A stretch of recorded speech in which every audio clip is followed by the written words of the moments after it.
Misty here with Queen Bee's Vintage. Welcome to or welcome back to our channel. Happy Valentine's Day, everyone. I hope you are all having a day filled with love. I am so thrilled to be back. We have missed you guys so much. And it has been a crazy couple months. It was busy before Christmas. I barely got my Christmas videos out to you. And it's been crazy since Christmas. So I'm thrilled to be back. Sorry we were away for so long. Thank you to all of you that sent messages inquiring on whether or not we were okay and just checking in on us. We appreciate that. I wanted to thank all of our newbies for joining us here. Thank you so much for subscribing to our channel. We are thrilled to have you, and we hope you enjoy what we have to offer here. Thank you to all of our OGs that have been with us from the beginning and for a while now. We appreciate all of you giving us the thumbs up, your comments, and sharing our videos, as well as following us over on social media. Thank you, thank you, thank you. From the bottom of my heart, we appreciate you guys so much. We have hit 21,000 subscribers, and I am just floored. When I started doing this, I never thought in a million years that I would have 21,000 subscribers. So I am so tickled and so humbled. Thank you guys so much. It means the world to me. So in today's video, we are going to be doing a paint tutorial over at Mom's house. She has a hope chest that has been in need of a paint job, and Mom has wanted to do it for a while now, but our schedule was so busy it just kept getting pushed and pushed to the back burner. And we finally had a little downtime to breathe. And I was staying over with her, and we decided just to get it done. So I'm going to be painting the chest. Mom is going to be helping me apply a furniture transfer to it. And we are so thrilled with how it turned out. We can't wait to share it with you. We are also super excited because we just found out that we do have a show that is going to be a go in May. So we have a lot of work to do. And as you know, in the past, when we're getting ready for shows, we share lots of furniture flips, trash to treasures, thrift store finds, and fun things that you guys all seem to really love. So we are going to be super busy doing that over the next few months. I also have some projects here at home that I'm hoping to kind of sneak in and share with you guys as we move forward. So those are some things that you can expect coming up. I also want to share with you today my little Valentine tree. I'm really disappointed because typically I do a Valentine's vignette here in my entryway. And this year, with everything going on, I just didn't get a chance to do that. So I'm going to share the tree with you because last year after Christmas, as well as this year, I got tons of questions about the designer-inspired Chanel ornaments that I do that are on the tree.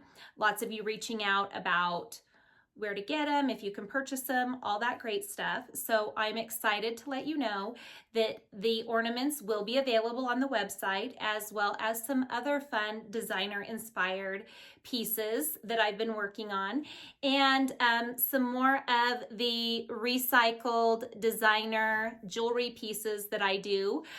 This piece, as well as some others, are on the website now. So if you were one of those that reached out with these inquiries, I'll leave the description, the website in the description box. Oh my gosh, guys, I cannot talk.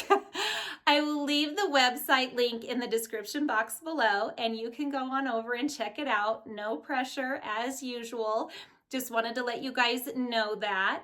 So we're going to take a look at the tree. Then we are going to head on over to Mom's. Oh my gosh, guys. This hat makes it, I don't have black eyes. I swear no one punched me, but the shadow of this hat is making it look like I have black eyes. Sorry, got a little squirrel sidetracked there. But anyway, we'll head on over to Mom's. We'll do the paint tutorial. I hope you guys enjoy the tree and the paint tutorial of the Hope Chest. And looking forward to interacting with all of you in the comments section. And I'll also have links for those of you that are new to our social media pages. We'd love to have you over there as well. We'll be showing some behind the scenes on our social media pages as we move forward and prepare for this upcoming show. So with all that being said, let's get into this video.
This is the Hope Chest that Mom and I are going to be working on today. We picked this up at a vintage market about a year ago. We did a little test strip to see if we liked the blue color that we're going to be using. And this is what it looks like. This actually opens up on the top and it's cedar lined so you can store blankets in it. And then there's a drawer in the bottom. These are just like faux drawer fronts on this part of it, but there is a drawer in the bottom. We've cleaned the piece and we are going to be using Dixie Belle in the color Dusty Blue. And we're just going to be applying it with one of these shortcuts brushes. I pulled this out because we might be doing a little bit of dry brushing, not sure about that yet. This is just an inexpensive chip brush. You can pick these up at any hardware store. They're usually under $1. And then we have some Dixie Belle Gator Hide. This is a clear finish that we will be using to protect the piece once we've finished it. And once we get the piece painted, we're going to be applying this. It's a Redesign by Prima decorative transfer. And we're going to use this really neat deer skull transfer. It's embellished with some beautiful florals. These little arrows that have the floral on them are also included with this transfer. As we go along, we'll show you what the transfer looks like. There's more than one skull transfer on this as well. So we're going to apply this to the front of the chest once we get it painted. And we've just laid down an old beach blanket for a drop cloth, and we are going to get started painting. Ooh, it's thick. I'm just going to start by stirring this paint. We've had this on hand for a little bit, so it needs to be stirred really good. So you can see it's kind of thick down towards the bottom. So we're going to give this a good stir before we start painting.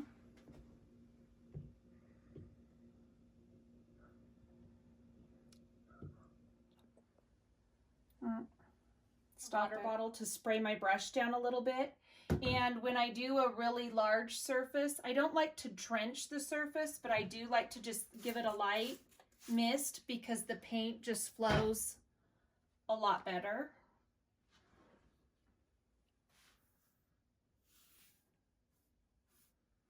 And for those of you that are new to chalk painting, you aren't going to get perfect coverage the first coat. Usually you got to do, like I say, 1 and sometimes a half coat. Sometimes 2 full coats if you want a full pristine painted look. We're kind of doing a distressed look. And we want some of this dark to show through. This actually is my piece, so I want some of the dark. So where I'm leaving some of this brown showing, I might go in and add a little more paint here and there, but I'm not going to get probably too carried away. We'll get some on and let Mom take a look and see what she thinks, and then we'll kind of go from there. Just want to make sure the paint doesn't glob up along the edges or the sides. You don't want any drips or runs. How does it feel to get back in the swing of things? It feels so good. We have had a year just like everybody else. It's been awful. We've had emergency surgeries, hospitalizations, sickness, you name it. But homeschooling. We persevered. Become a teacher, somewhat. I wouldn't call myself a teacher. Thank God my kids are old enough to handle most of all that stuff on their own. But it still has been something new and different we've had to deal with. We love you all and miss you very much. We're so excited to start our season, hopefully without a hitch. Things will get on track.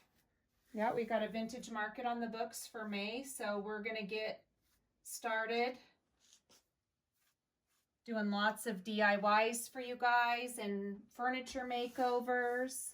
Who knows, I may end up selling this piece, but right now I'm loving it. I've never seen this type of hope chest that is actually tall, and it is great storage for our blankets, our extra blankets. Okay, look at this beautiful piece so far.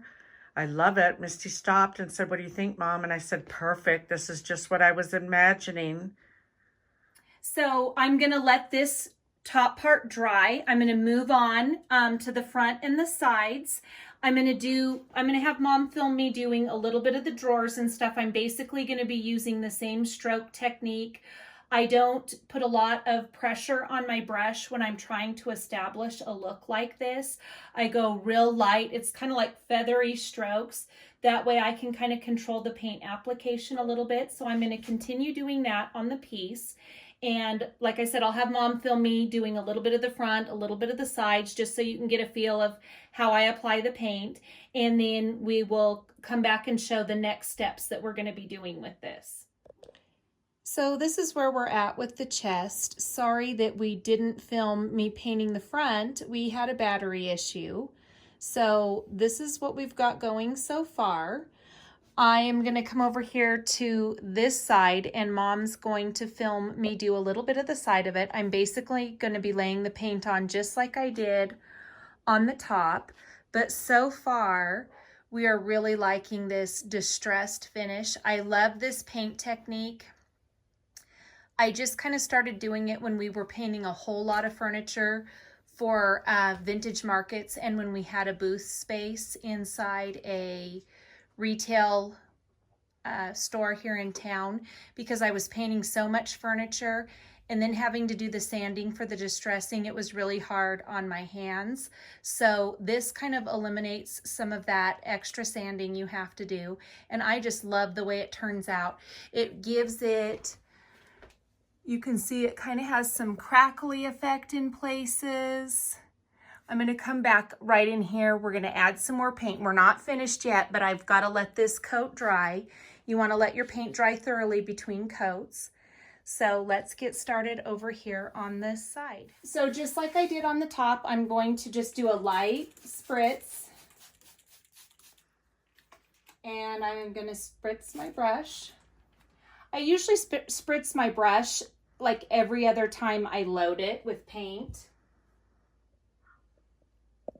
And I'm just adding a little bit of paint. So you can see there's not much paint on the brush. Did I get it too close? Sorry. Okay. We'll adjust. They know we're not film gurus. Not film gurus. Got a little too much water right there. If they've watched any of our other videos with me handling the camera, they know for sure. So the finish of this wood, the graining and in the finish is going in this direction. Normally I would go up and down, but because of the way this finish on this is, I'm going to go with that direction. I'm just daubing off a little bit of the excess water. I feel like a little bit of it pulled up too much right there, and I don't want any runs.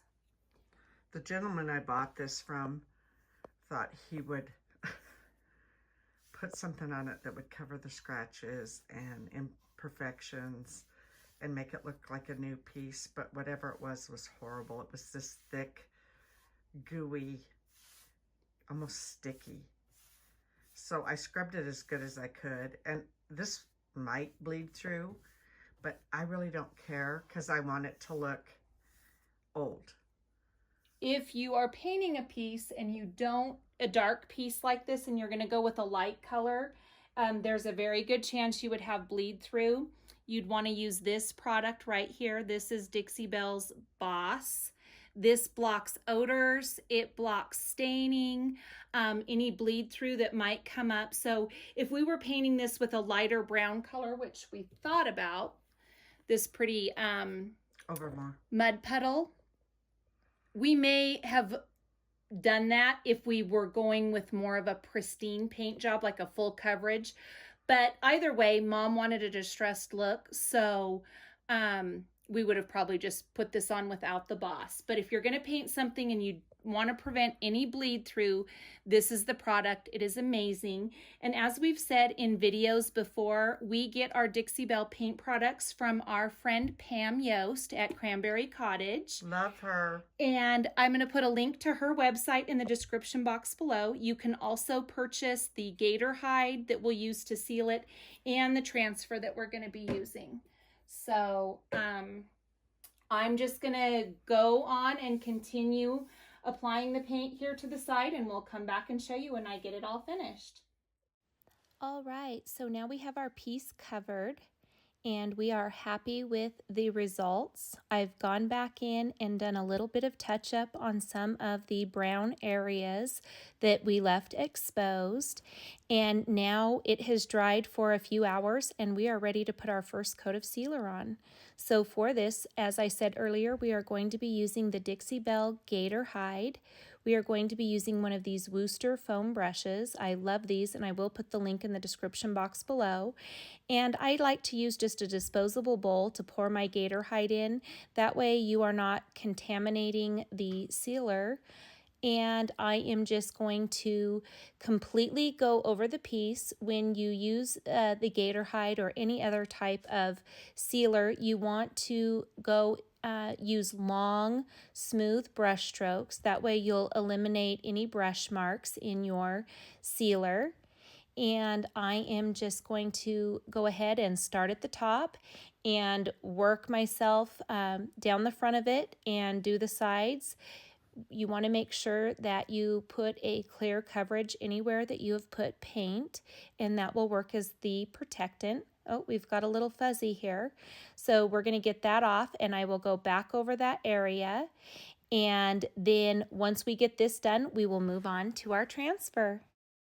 Now that our clear coat of gator hide has completely dried, we are going to apply our transfer. As I said in the beginning, this is a redesign transfer. Redesign is made by Prima. We purchased this from Pam at Cranberry Cottage. Transfer actually comes in 4 sheets, and we will have to piece some of this together. So we're going to get this open, and I am going to show you how this looks when you open up a package of these. Some are a little different than others depending on the design and how big it is. So as you can see here, this is the center of our skull. And then there are a couple smaller skulls included with this transfer and some arrows. And then our antlers that go with the skull we are applying are right here. There's one on each piece of the transfer, so we will be cutting these out in order to apply them. Here is the other side here.